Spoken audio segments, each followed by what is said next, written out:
All right, let's take a trip, and I mean a real trip.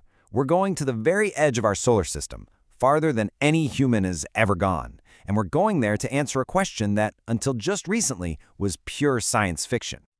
I mean, really, stop and think about that for a second. What does it actually feel like to cross that invisible line, to leave everything we've ever known behind and enter that vast, quiet ocean of interstellar space? Well, believe it or not, for the first time in all of human history, we have an answer. And it comes to us from Voyager 1 and Voyager 2, these amazing twin probes that have become our emissaries to the cosmos. You know, their first job was a grand tour of the giant outer planets, and they absolutely nailed it. But the crazy part is, after that, they just kept going.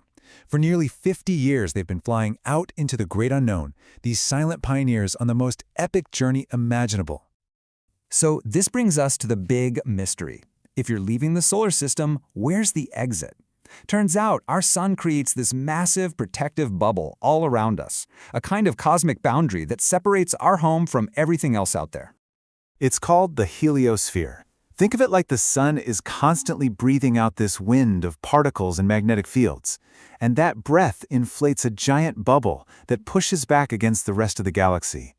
Everything we think of as our solar system is tucked safely inside.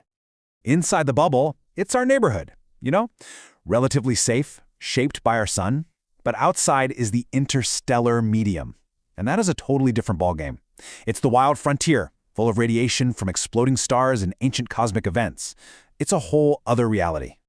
I absolutely love this quote. It's not a wall, it's a shoreline. It's the place where the influence of our one star finally fades and the influence of all the other stars in the galaxy takes over. This was the billion-dollar question for NASA. I mean, the probes couldn't exactly send back a selfie next to a "Welcome to Interstellar Space" sign. They had to watch the data, just waiting for a huge, sudden change in the environment. And in August 2012, they got it. At an incredible 11 billion miles from home, Voyager 1's instruments just went wild. The readings changed so fast, so dramatically, the scientists knew something historic had just happened. And here's the proof. The amount of cosmic rays hitting the probe, those are particles from deep space, shot up by 70%, practically overnight. At the exact same time, the particles from our own sun just dropped off a cliff. That was the smoking gun. The shield was down. And that was it. Definitive proof. After a 35-year trip, Voyager 1 had finally crossed that shoreline.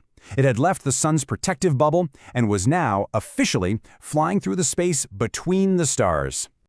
Okay, so crossing the boundary was incredible. But what came next? What did Voyager actually find out there? Well, the data it started sending back began rewriting the textbooks. The findings were just stunning. Everyone thought the edge would be a slow, gradual fade. Nope. Voyager found a sharp, definite line. It also confirmed that interstellar space is buzzing with intense radiation. But then, it got really weird. It started detecting particles that, well, they didn't fit any of our models. And the magnetic field out there was way stronger than predicted. We weren't just outside the house. We were in a completely new and unexpected universe. But the Voyager mission isn't just about hard science. It's also one of the most hopeful, most human things we've ever done. Because you see, each probe carries a message. It's a literal message in a bottle, cast into the cosmic ocean.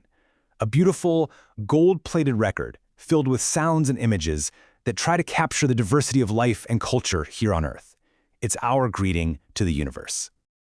I mean, how do you even summarize all of humanity?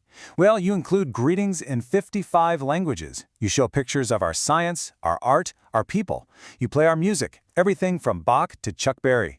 And you share the simple sounds of our world. It's a true portrait of who we are. The mission is actually still going on today, even as the probes get quieter and quieter. But their journey is far from over. In a very real way, it's just beginning. Sometime in the next few years, their power sources are going to die. They'll go silent, but they won't stop. They'll just drift, coasting through the Milky Way for millions of years, long after we're all gone. They'll be these silent ambassadors from Earth, carrying that golden record. So even after almost half a century, our messengers are just beginning their real journey. Their scientific mission is coming to an end, but their cultural mission is timeless. They are a testament to our curiosity and our hope. It leaves you wondering, What will they tell us next?